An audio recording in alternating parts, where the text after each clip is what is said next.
నమస్కారం ETV news కి స్వాగతం. ముందుగా ముఖ్యాంశాలు. కాకినాడ పోర్ట్ సెజ్ లో వాటాలు గుంజుకున్న కేసులో కొత్త కోణం. ఫ్యాబ్రికేటెడ్ నివేదిక ఇచ్చిన ఆడిట్ సంస్థ విజయసాయి నామినీగా తేల్చిన సిఐడి. సెజ్ లో భూములు కోల్పోయిన రైతుల జీవితాలు కకావికలం.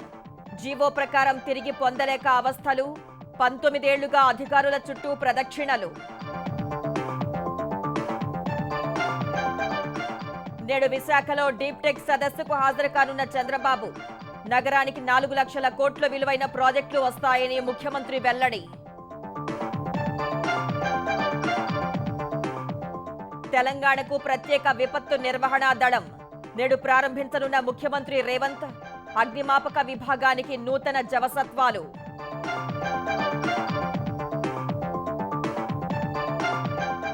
పోలీసుల్ని బెదిరించిన కేసులో బీఆర్ఎస్ ఎమ్మెల్యే కౌశిక్ రెడ్డికి బెయిల్. అర్ధరాత్రి న్యాయమూర్తి ఎదుట హాజరు. పూచీకత్తుతో మంజూరు చేసిన జడ్జ్. డిమాండ్ల సాధన కోసం పంజాబ్ రైతుల పోరుబాట. నేడు మరోసారి ఢిల్లీకి పాదయాత్ర చేస్తామని ప్రకటన. అడ్డుకునేందుకు పోలీసుల యత్నాలు. నేటి నుంచి భారత్ ఆస్ట్రేలియా మధ్య రెండో టెస్ట్. పింక్ బాల్ పోరుకు సిద్ధమైన రోహిత్ సేన. ఓపెనింగ్ జోడీగా రాహుల్, జైస్వాల్ కొనసాగింపు.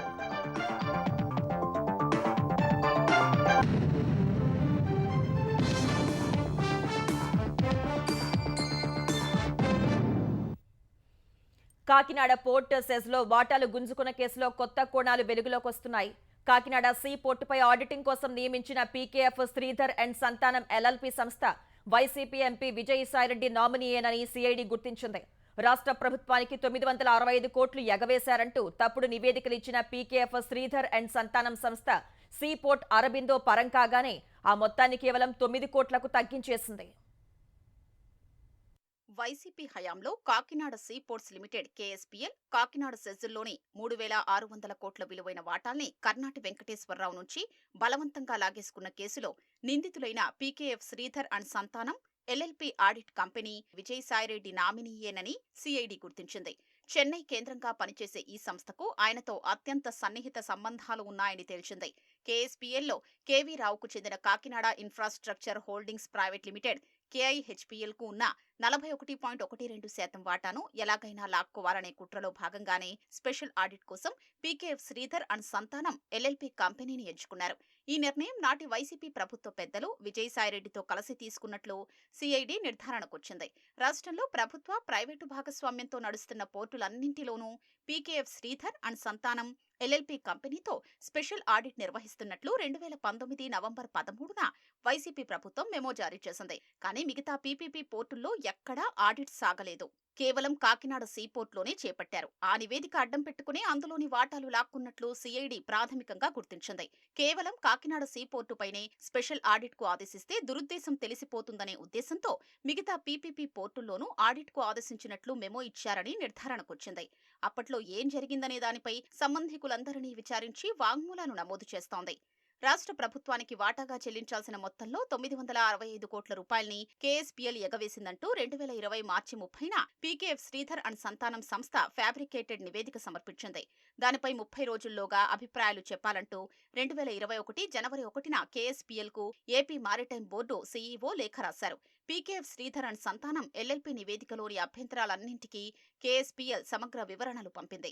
అయితే అవి ఆమోదించదగ్గవి కాదంటూ మారిటైమ్ బోర్డు తిరస్కరించింది. కానీ కేఎస్పీఎల్లోని 41.12% వాటాలు అరబిందో పరమయ్యాక కేఎస్పీఎల్ గతంలో పంపించిన వివరణలు, సమాధానాల్నే ఆడిట్ సంస్థ అంగీకరించింది. అంతేకాదు ప్రభుత్వానికి ఎగవేశారన్న 965 కోట్ల మొత్తాన్ని 9 కోట్ల 3 లక్షలకు కుదించి మరో నివేదిక ఇచ్చినట్లు సిఐడి గుర్తించింది. కొద్ది నెలల వ్యవధిలోనే ఆడిట్ నివేదికలో అన్ని 100 కోట్ల వ్యత్యాసం చూపడంపై సిఐడి ప్రశ్నించేందుకు సిద్ధమవుతోంది. కాకినాడ సెజ్ పేరిట భూములు కోల్పోయిన రైతుల జీవితాలు 19 ఏళ్లుగా కకావికలమయ్యాయి. ఆస్తులు రేపిన 2021 నాటి జీవో 12 ప్రకారం తిరిగి భూమి పొందాల్సిన వందల మంది రైతులు ఇప్పటికీ అధికార యంత్రాంగం సెజ్ యాజమాన్యం చుట్టూ తిరుగుతూనే ఉన్నారు. అయిన వాళ్ల కోసం రైతులు పట్టగొట్టిన గత జగన్ సర్కార్ వారి ఉపాధి అవకాశాలకు గండికొట్టింది. కాకినాడ సెజ్ బాధిత రైతులు భూములుండి బికారుల్లా మారారు. 19 ఏళ్లుగా నరకప్రాయమైన రైతుల జీవితాలు బాగుపడేదెప్పుడో తెలియడం లేదు. ఎకరం భూమికి సెస్ కంపెనీ తొలుత ఇచ్చిన 3 లక్షలు, తర్వాత ఇచ్చిన 2 లక్షలు ఎప్పుడో ఖర్చయిపోయాయి. ప్రస్తుతం భూమి లేకపోవడంతో రైతుల జీవన ప్రమాణాలు దిగజారాయి. అధికారుల ఒత్తిడి తట్టుకోలేక, ఆర్థిక ఇబ్బందులు తాళలేక మొదట 3 లక్షలు తీసుకున్న కొంతమంది రైతులు తర్వాత ఇవ్వబోయిన 2 లక్షలు వద్దన్నారు. ఎలాగైనా భూమిని కాపాడుకోవాలని పరితపిస్తున్నారు. ఇంతకాలం తమ సమస్య గురించి ఎవరూ పట్టించుకోలేదని గగ్గోలు పెడుతున్నారు. రైతులన్న పేరే కానీ రైతు కూలీ కన్నా అధ్వానంగా ఉందండి మాకు ఈ పరిస్థితి. మేము ఇంచుమించు 18 సంవత్సరాల నుంచి మాకు ఏమీ రాకుండా ఉన్నాయి సార్. ఒక పిఎం కిసాన్ కానీ, రైతు భరోసా కానీ, ఒక షూరిటీ ల్యాండ్ లోన్ కానీ ఏమి రాలేదండి. చాలా ఇబ్బందులు పడుతున్నామండి. పిల్లలు పెళ్ళిళ్ళు అవుతలేదు సార్. భూమి కాగితాలు మా దగ్గర ఉన్నాయండి, భూమిలో మేము ఉన్నాం, పాస్బుక్లు మా దగ్గర ఉన్నాయి. ఆన్లైన్లో చూస్తేనేమో KSCZ అని వస్తుందండి. మాకు 4 ఎకరాల భూమి ఉంది స్వామి. అది SCZలోకి పోయింది స్వామి. మా ఊర్లో 10 ఎకరాలు 15 ఎకరాలు ఉన్న రైతులకి అందరికీ చేసేసారండి. మాది 4 సార్లు కొలిచారు కానీ ఇలా కాగితం కట్టగలేదు, ఈ కాగితం కట్టగలేదని SCZ వాళ్ళు మాకు చేయలేదు స్వామి. అది అందులో మా అక్కయ్య గారికి ఇచ్చామండి 2 ఎకరాల భూమి. మా అక్కయ్య గారికి ఇస్తే మా అక్కయ్య గారి పిల్లలకి పెళ్లి చేసుకుంటాం, నా భూమి నాకు ఇచ్చేయండి, నా ఆవిడ గొడవ పెడుతుంది. పాప ఉందండి, నాకు పాపకు పెళ్లి చేశానండి. ఆ పాపకు ఇప్పుడు మా అల్లుడు వస్తలేదండి, నా కట్నం నాకు ఇచ్చేయమన్నాడండి. ఆ కట్నం ఏమో నాకు దారి అంతలేదండి. కలెక్టర్ దగ్గర 4 సార్లు ఇచ్చేయాలి. ఈ మధ్యలో వెళ్ళానండి. వెళ్ళి ఆ కలెక్టర్ గారు లెటర్ ఇచ్చుకుంటున్నారండి. ఆ లెటర్ పక్క మారుతున్నారండి. సెజ్ వ్యతిరేక ఆందోళనల అణచివేతకు రైతులపై పెట్టిన కేసుల్లో కొన్నింటిని మాత్రమే ఉపసంహరించారు. మరికొన్ని కేసులు ఇప్పటికీ కొనసాగుతున్నాయి. కేసుల్లో ఇరుక్కున్న రైతులు వాయిదాలకు కోర్టుల చుట్టూ తిరగలేక తల్లడిల్లిపోతున్నారు. సెజ్ ప్రాంతంలో ఏ రైతును కదిపినా ఓ కన్నీటి కథ చెబుతున్నారు. మా నాన్నగారు SCZ పోరాటం చేసేవారు. ఆయన భయపెట్టడానికి నా మీద కూడా ఆయన ఏదైతే కేసు పెట్టేవారో నన్ను కూడా అదే కేసులో రాయిస్తారు. మా నాన్నగారు అలాగే కేసులకి రోజు తిరుగుతూ ఉండేవారండి. తిరుగుతూ ఉండి 200 రోజుల పైన జైల్లో ఉండి అలాగా కుంగిపోయి కృషించిపోయి మా నాన్నగారు చనిపోవడం జరిగిందండి లాస్ట్ ఇయర్. మా అమ్మగారి మీద కూడా కేసులు పెట్టేవారండి. రైతుల పొట్టగొట్టడమే కాకుండా వారి ఉపాధి అవకాశాలకు జగన్ ప్రభుత్వం గండి కొట్టింది. కాకినాడ సెస్కు కేంద్రం మంజూరు చేస్తారన్న బల్క్ డ్రగ్ పార్క్ జగన్ కక్కుర్తితో ఆ ప్రాంతానికి దూరమైంది. 2020లో ఈ బల్క్ డ్రగ్ పార్క్ కేటాయించగా రాష్ట్ర ప్రభుత్వం 2000 ఎకరాల భూమి ఇవ్వాల్సి ఉంది. మొత్తం 1672 కోట్ల వ్యయంలో 1000 కోట్లు కేంద్రం గ్రాంటుగా ఇస్తానంది. ఇంత మొత్తం డబ్బు గ్రాంటుగా వస్తున్నందున కాకినాడ సెజ్లో పెట్టిస్తే తమ అరబిందో గ్రూపునకు బ్రహ్మాండమైన ఆర్థిక ప్రయోజనం కలుగుతుందని జగన్ ప్రభుత్వం ప్లాన్ వేసింది. ఏపీఐఏసీకి అనుబంధంగా AP bulk drugs infrastructure corporation సంస్థను ఏర్పాటు చేయించింది. ఈ సంస్థ బల్క్ డ్రగ్ పార్కును అమలు చేసే ఏజెన్సీగా వ్యవహరిస్తుందని చెప్పింది. బల్క్ డ్రగ్ ప్రాజెక్టులో అరబిందోకు 88%, ఆ సంస్థకే చెందిన సెస్ కంపెనీకి 1%, రాష్ట్ర ప్రభుత్వ SIAకి కేవలం 11% వాటా ఉంటుందని కేంద్రానికి ప్రతిపాదనలు పంపింది. అయితే కేంద్రం ముందు జగన్ సర్కారు పప్పులు ఉడకలేదు. ఈ ప్రాజెక్టులో ప్రైవేటు సంస్థ అరబిందోకు 88% ఉండటం ఆమోదయోగ్యం కాదని స్పష్టం చేసింది. ప్రైవేటు సంస్థ భవిష్యత్తులో కేంద్ర ప్రభుత్వ మార్గదర్శకాల్ని పాటిస్తుందనే భరోసా ఉండదని సందేహం వ్యక్తం చేసింది. ప్రాజెక్టు నియంత్రణలో ప్రభుత్వ పాత్ర నామమాత్రంగానే ఉన్నందున కాకినాడ సెజ్లో బల్క్ డ్రగ్ పార్కు ఏర్పాటు చేస్తే 1000 కోట్ల గ్రాంట్ ఇవ్వబోమని తేల్చి చెప్పింది. ఈ పత్రాలను కూడా ఈటీవీ, ఈనాడు సంపాదించాయి. కేంద్రం నిర్ణయంతో కంగుతిన్న జగన్ ప్రభుత్వం విశాఖ సమీపంలోని ఏపీఐఏసీ భూముల్లోకి ప్రాజెక్టును మార్చింది. అదే కాకినాడ సెజ్లో సగం వాటాలు ONGC రాష్ట్ర ప్రభుత్వం చేతుల్లో ఉండి ఉంటే స్థానికంగా 1000 మందికి ఉపాధి కల్పించే బల్క్ డ్రగ్ పార్కు ఇక్కడే ఏర్పాటయ్యేది. కాకినాడ సెజ్ పోర్ట్ ఆక్రమణల కేసులో మాజీ సీఎం జగన్ ని మొదటి నిందితుడిగా FIRలో చేర్చాలని AP aquaculture authority chairman Anam Venkataramana Reddy demand చేశారు. వైసీపీ నేతలు 8320 ఎకరాల కాకినాడ సెజ్ ని దోపిడీ చేశారని దుయ్యబట్టారు. 4000 ఎకరాల భూమిని కేవలం 12 కోట్ల రూపాయలకే అప్పనంగా కొట్టేశారని ఆరోపించారు. దేశంలో 29,000 రూపాయలకు ఎక్కడా దొరకని ఎకరా భూమి జగన్ వర్గీయులకు కాకినాడ సెజ్లో మాత్రమే ఎలా దొరుకుతుందని నిలదీశారు. కాకినాడ పోర్టు విలువ 2000 కోట్లకు పైనే ఉంటే ఆ కంపెనీని 400 కోట్లకే కొట్టేశారని దుయ్యబట్టారు. ఒకే కంపెనీని 2 కన్సల్టెంట్లు ఆడిట్ చేసి 1000 కోట్ల రూపాయలు ప్రభుత్వానికి కట్టాలని బెదిరించడం ద్వారా కాకినాడ పోర్టును కైవసం చేసుకున్నారని మండిపడ్డారు. 8,320 ఎకరాలు కాకినాడ సెజ్ విస్తరణ. కేవీరావు వాటా దాంట్లో 4,011 ఎకరాలు ఉంది.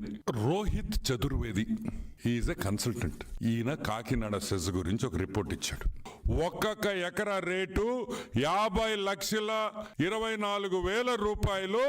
అంటే కేవీ రావు షేర్ కి 2,000 కోట్ల రూపాయలు వాల్యుయేషన్ వేశారు. 12 కోట్లు ఇస్తారా 2,000 కోట్లకు గాను? 2,000 కోట్లు ఎక్కడా, 12 కోట్లు ఎక్కడా అని మేము అడుగుతున్నాం. ఏమంటారు? ఇది దోపిడీ అంటారా, దొంగతనం అంటారా, 429 అంటారా, ఏమనాలి? ఇది జగన్మోహన్ రెడ్డి హస్తంతో కాదా జరిగింది? ప్రజాపాలన విజయోత్సవాల్లో భాగంగా ఇవాళ రాష్ట్ర విపత్తు స్పందన దళం SDRF ను సీఎం రేవంత్ రెడ్డి ప్రారంభించనున్నారు. తెలంగాణ అగ్నిమాపక శాఖ ఆధ్వర్యంలో దాదాపు 2,000 మంది సిబ్బందితో ఏర్పాటైన SDRF భారీ అగ్ని ప్రమాదాలు, వరదలు, భూకంపం వంటి విపత్తులు సంభవించినప్పుడు అత్యవసరంగా సహాయ చర్యలు చేపట్టనుంది. అగ్నిమాపక శాఖలోని ఫైర్ స్టేషన్లు ఇక నుంచి SDRF స్టేషన్లుగా మార్పు చెందనున్నాయి. జూలై, ఆగస్టు నెలల్లో సంభవించిన భారీ వరదల్లో పలు ప్రాంతాలు నీట మునిగిన క్రమంలో సీఎం రేవంత్ రెడ్డి అత్యవసర సమీక్ష నిర్వహించారు. NDRF తరహాలో సుశిక్షితులైన సిబ్బందితో కూడిన దళం అవసరమని భావించి ఈ నిర్ణయం తీసుకున్నారు. ఈ క్రమంలోనే SDRF ను తీర్చిదిద్దడంతో పాటు ఆధునీకరించేందుకు ప్రభుత్వం 35 కోట్లు మంజూరు చేసింది. ఈ నిధులతో అధునాతన పరికరాలు, కొత్త అగ్నిమాపక వాహనాలు కొనుగోలు చేసి సిబ్బందికి SDRF ప్రాథమిక కోర్సుల్లో శిక్షణ ఇప్పించారు. అగ్నిమాపక శాఖకు చెందిన 1000 మందికి 8 వారాలు తమిళనాడులోని అరక్కోణం, మహారాష్ట్రలోని పూణే, గుజరాత్లోని వడోదర, ఒడిశాలోని ముందాళి, ఆంధ్రప్రదేశ్లోని కృష్ణా జిల్లాలో ఉన్న NDRF కేంద్రాల్లో శిక్షణ ఇప్పించారు. బంజారాహిల్స్ ఇన్స్పెక్టర్తో దురుసు ప్రవర్తన, విధుల్ని అడ్డుకోవడం, బెదిరింపులకు పాల్పడినట్లు నమోదైన కేసులో అరెస్టైన బీఆర్ఎస్ ఎమ్మెల్యే పాడి కౌశిక్ రెడ్డికి కోర్టు బెయిల్ మంజూరు చేసింది. గురువారం ఉదయం కొండాపూర్లోని నివాసంలో కౌశిక్ రెడ్డిని అదుపులోకి తీసుకున్న పోలీసులు బంజారాహిల్స్ ఠాణాకు తరలించారు. అరెస్టు విషయం తెలుసుకుని కౌశిక్ రెడ్డి ఇంటికి వచ్చిన మాజీ మంత్రి హరీష్ రావు, ఇతర నేతల్ని అదుపులోకి తీసుకున్న పోలీసులు వివిధ పోలీస్ స్టేషన్లకు తరలించారు. కౌశిక్ రెడ్డిని గురువారం రాత్రి కొత్తపేటలోని న్యాయమూర్తి ఎదుట పోలీసులు హాజరుపరిచారు. ఇరుపక్షాల వాదనలు విన్న న్యాయమూర్తి కౌశిక్ రెడ్డి 5,000 రూపాయల పూచీకత్తుతో పాటు 2 షూరిటీలు సమర్పించాలని ఆదేశిస్తూ బెయిల్ మంజూరు చేశారు. త్వరలో రాబోయే పరిశ్రమలతో విశాఖ రూపురేఖలు మారిపోతాయని తెలుగుదేశం నేతలతో ముఖ్యమంత్రి చంద్రబాబు అన్నారు. ఇవాళ విశాఖలో జరగనున్న global forum for sustainable transformation సదస్సులో పాల్గొనేందుకు గురువారం రాత్రి ఆయన ముంబై నుంచి విశాఖ వెళ్లారు. నోవాటెల్ హోటల్లో ఈ ఉదయం నుంచి సాయంత్రం వరకు ఈ సదస్సు జరగనుంది. Deep tech, govtech, one family, one entrepreneur, health session కార్యక్రమాల్లో సీఎం చంద్రబాబు పాల్గొనున్నారు. మరోవైపు తాను బస చేసిన బస్లోని ప్రజాప్రతినిధులతో సుమారు 20 నిమిషాల పాటు వివిధ అంశాలపై చంద్రబాబు చర్చించారు. అనకాపల్లి జిల్లాలో NTPC green hydrogen hub, metal steel plant తో పాటు విశాఖకు గూగుల్ క్లౌడ్ కేంద్రం వస్తాయన్నారు. సింగపూర్ నుంచి సముద్రం ద్వారా ఆప్టికల్ ఫైబర్ నెట్ ఏర్పాటు చేయనున్నట్లు సీఎం చెప్పారు. రాబోయే 6 నెలల్లో దాదాపు 4 లక్షల కోట్ల విలువైన ప్రాజెక్టుల పనులు ప్రారంభమైతే వచ్చే 2 ఏళ్లలో విశాఖ నగరం మరో దశకు చేరుకుంటుందని తెలిపారు. ఆంధ్రప్రదేశ్లో దీర్ఘకాలంగా అపరిష్కృతంగా ఉన్న భూ సమస్యల పరిష్కారానికి ప్రభుత్వం మీ భూమి మీ హక్కు పేరుతో రెవెన్యూ గ్రామాల్లో సదస్సుల నిర్వహణకు శ్రీకారం చుట్టింది. భూ సమస్యల పరిష్కారానికి ప్రభుత్వం చుట్టూ తిరగడం కాకుండా ప్రభుత్వమే ప్రజల వద్దకు వెళ్లి వారి సమస్యలు పరిష్కరించాలి అన్న ఉద్దేశంతో నేటి నుంచి సదస్సులు నిర్వహించనున్నారు. వచ్చే నెల 8 వరకు 33 రోజుల పాటు సుమారు 17,564 గ్రామాల్లో సదస్సులు నిర్వహించేలా ఏర్పాట్లు చేశారు. సదస్సుల పర్యవేక్షణ కోసం ప్రతి జిల్లాకు ఒక్కో IAS అధికారిని ప్రభుత్వం ప్రత్యేకంగా నియమించింది. రెవెన్యూ శాఖ మంత్రి అనగాని సత్యప్రసాద్ బాపట్ల జిల్లా రేపల్లెలో సదస్సు ప్రారంభించనుండగా మిగిలిన జిల్లాల్లో సదస్సులకు మంత్రులు హాజరుకానున్నారు. సదస్సులకు సంబంధిత మండల తహసీల్దార్, సర్వేయర్, RI, VRO, మండల గ్రామ సర్వేయర్లు, రిజిస్ట్రేషన్ శాఖ ప్రతినిధి హాజరుకానున్నారు. భూముల వ్యవహారాలకు సంబంధించి దేనిపైనైనా ఫిర్యాదులు, వినతులు అందజేసే అవకాశాన్ని ప్రభుత్వం కల్పించింది. అన్ని పిటిషన్లను ఆన్లైన్లో నమోదు చేస్తారు. 2019కు ముందు భూముల రికార్డులు ఎలా ఉన్నాయి, ప్రస్తుతం ఎలా ఉన్నాయో పరిశీలన చేస్తారు. భూ కొలతల్లో తేడాలు, సర్వే నెంబర్లలో మార్పులు, వారసత్వ పేర్ల నమోదు, అసైన్డ్ చుక్కల భూముల పరాధీనం వంటి వాటిపై కూడా వినతులు స్వీకరించి పరిష్కరిస్తారు. ఫిర్యాదులు, వినతులపై తీసుకున్న చర్యల్ని 45 రోజుల్లోగా తెలియజేస్తారు. అన్నమయ్య జిల్లా రాయచోటి కొత్తపల్లి ఉర్దూ హైస్కూల్లో ఉపాధ్యాయుడు అనుమానాస్పద మృతి కేసులో పోలీసులు 3 విద్యార్థుల్ని అదుపులోకి తీసుకున్నారు. ఉపాధ్యాయుడు అహ్మద్ మృతిపై విద్యాశాఖ అధికారులు, పోలీసులు విచారణ చేపట్టారు. బుధవారం సాయంత్రం పాఠశాల ముగిసే సమయంలో 9వ తరగతి గదిలో ఉపాధ్యాయులెవరూ లేక పిల్లలు అల్లరి చేస్తున్నారు. పక్క గదిలో పాఠాలు బోధిస్తున్న సైన్స్ ఉపాధ్యాయుడు అహ్మద్ అల్లరి చేస్తున్న విద్యార్థుల గదికి వెళ్లి మందలించారు. ముగ్గురు విద్యార్థులు గొడవ పడుతుండగా అడ్డుకునే క్రమంలో వారిపై చేయి చేసుకున్నట్లు తెలిసిందే. దీంతో ఆ ముగ్గురు విద్యార్థులు ఉపాధ్యాయుడిపై తిరగబడి చేయి చేసుకున్నారని విచారణలో తేలింది. ముగ్గురు కలిసి తోసేయటం వల్ల టీచర్ కింద పడిపోయారని, పిల్లలందరి ముందు చేయి చేసుకోవడాన్ని తీవ్ర అవమానంగా భావించిన అహ్మద్ అరగంట పాటు చాలా కుంగిపోయారని గుర్తించారు. ఆ సమయంలోనే ఊపిరి ఆడక గుండె నొప్పిగా ఉందంటూ కుప్పకూలిపోయారు. ఈ మేరకు విద్యార్థులు ప్రధాన ఉపాధ్యాయుడు ఉపాధ్యాయులను విచారించి స్టేట్మెంట్లు నమోదు చేసుకున్నారు. ఘటన సమయంలో ప్రధాన ఉపాధ్యాయుడు నిర్లక్ష్యంగా వ్యవహరించారని విచారణ అధికారులు అంచనాకు వచ్చారు. విచారణ నివేదిక అందగానే ఒకరిద్దరు ఉపాధ్యాయులపై వేడుపడే అవకాశం ఉంది. తెలంగాణ కాంగ్రెస్ ప్రభుత్వం వ్యవసాయ రంగానికి అధిక ప్రాధాన్యం ఇస్తోందని ఆ శాఖ మంత్రి తుమ్మల నాగేశ్వరరావు చెప్పారు. ఉచిత విద్యుత్తు, రుణమాఫీ, పంట నష్టపరిహారం, ధాన్యం సేకరణ, పెట్టుబడి సాయం కింద ఏకంగా 60,000 కోట్లు వెచ్చించిందని తెలిపారు. వ్యవసాయ యాంత్రీకరణ సహా సాంకేతిక పరిజ్ఞానాన్ని పెద్ద ఎత్తున ఉపయోగించేందుకు ప్రయత్నాలు చేస్తున్నట్లు వివరించారు. నూనె గింజలు, పప్పులు, చిరుధాన్యాల సాగును ప్రోత్సహించేందుకు సన్నాల తరహాలో బోనస్ ఇవ్వాలని ప్రభుత్వానికి ప్రతిపాదిస్తానని చెప్పారు. కాంగ్రెస్ ప్రభుత్వం అధికారంలోకి వచ్చి ఏడాది పూర్తయిన నేపథ్యంలో వ్యవసాయ శాఖలో సాధించిన పురోగతిని ఈటీవీ ముఖాముఖిలో మంత్రి తుమ్మల వివరించారు. గత ప్రభుత్వ హయాంలో వ్యవసాయ యాంత్రీకరణ పథకాన్ని ప్రభుత్వం రద్దు చేసింది. తాజాగా మీరు ప్రకటించారు మళ్ళీ వ్యవసాయ యాంత్రీకరణ పథకాన్ని పునరుద్ధరిస్తామని. ఈ నేపథ్యంలో ఎలాంటి యంత్రాలు, పనిముట్లు అందజేయబోతున్నారు? రాయితీల పరంగా ఏమైనా గైడ్లైన్స్ రూపొందించారా? నవీన వ్యవసాయంలో రైతాంగానికి డ్రోన్స్ తోటి ఎక్కువ ఉపయోగం కనపడుతుంది. సీడ్ వేసుకోవటానికి కానీ, ఫర్టిలైజర్స్కి కానీ, పెస్టిసైడ్స్కి కానీ డ్రోన్స్ అతి తక్కువ కాలంలో అతి తక్కువ ఖర్చుతోటి వీటిని అప్లై చేసే పరిస్థితి వచ్చింది.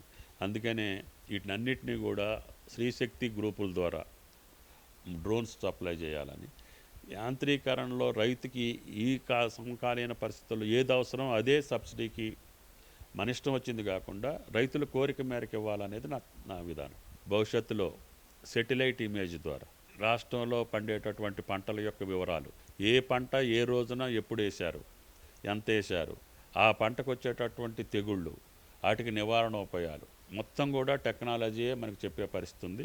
దాన్ని కూడా ఈ క్రిసాట్ నుంచి ఇప్పటికే కొన్ని రాష్ట్రాలు దాన్ని అమలు పరుస్తున్నాయి కాబట్టి దాన్ని కూడా సంప్రదించి రాబోయే నెల రోజుల్లోనే సెటిలైట్ ఇమేజ్ ద్వారాగా రైతాంగానికి నీ చేలో ఈ రోజు ఈ తెగులు ఉంది అని చెప్పే స్థితికి తీసుకురావాలనేది నా ఆలోచన.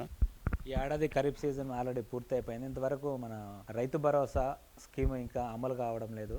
పోస్ట్ పోన్ చేసే అవకాశం ఉందా? గత ప్రభుత్వం ఈ రైతు బంధుకు సంబంధించినటువంటి 7,625 కోట్లు చెల్లించకపోవటం మూలాన ఎన్నికలైన తర్వాత ప్రజల యొక్క కోరిక మేరకి ఏప్రిల్, మే మాసాల్లో ముఖ్యమంత్రి గారు రైతు భరోసా 7,625 కోట్లు వాళ్ళ ఖాతాలో వేశాము. నిన్న ముఖ్యమంత్రి గారు స్పష్టంగా చెప్పారు, రైతు భరోసా నేను సంక్రాంతి పండుగ తర్వాత వాళ్ళ ఖాతాలో జమ చేస్తానని.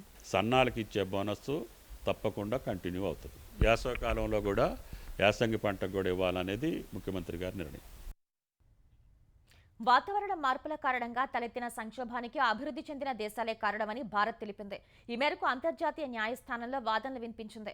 కర్బన ఉద్గారాల్లో సింహభాగానికి అగ్రరాజ్యాలే కారణంగా నిలవడం సహా దానిని ఎదుర్కొనేందుకు ఇవ్వాల్సిన నిధుల విషయంలోనూ మాట నిలుపుకోవటం లేదని భారత్ తరపున విదేశీ వ్యవహారాల శాఖ సంయుక్త కార్యదర్శి ఎం రంగరేజీ తెలిపారు. కాలుష్యం పెరగటానికి అందరూ సమాన కారణం కానప్పుడు దానికి బాధ్యత కూడా అదే రీతిలో అసమానంగానే ఉండాలన్నారు. వాతావరణ మార్పులకు వర్తమాన దేశాలు చాలా తక్కువ కారణం కాగా ప్రభావం మాత్రం వాటిపైనే ఎక్కువ పడుతోందని చెప్పారు. చారిత్రాత్మకంగా వాతావరణ మార్పులకు ఎక్కువ కారణమవుతున్న దేశాల వద్ద వాటిని ఎదుర్కొనే ఆర్థిక వనరులు, సాంకేతికత పుష్కలంగా ఉన్నాయని వాదించారు. శిలాజ ఇంధనాలను అభివృద్ధి చెందిన దేశాలు గణనీయంగా వాడుకుని ఇప్పుడు వర్తమాన దేశాలను మాత్రం వాడుకోవద్దని చెబుతున్నాయని తెలిపారు. వాతావరణ మార్పుల్ని ఎదుర్కొనేందుకు నిధులు విడుదల చేస్తామని వాగ్దానం చేసినా సరైన చర్యలు లేవని రంగరేజీ వాదించారు.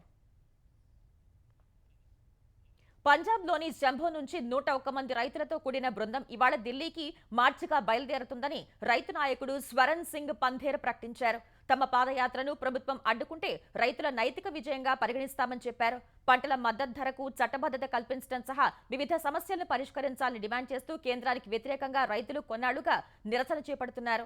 అటు రైతుల మార్చి దృష్ట్యా హర్యానాలోని అంబాలా పోలీసులు అప్రమత్తమయ్యారు. సీనియర్ అధికారులతో పలు పోలీసు బృందాలను సరిహద్దు ప్రాంతాల్లో మోహరించారు.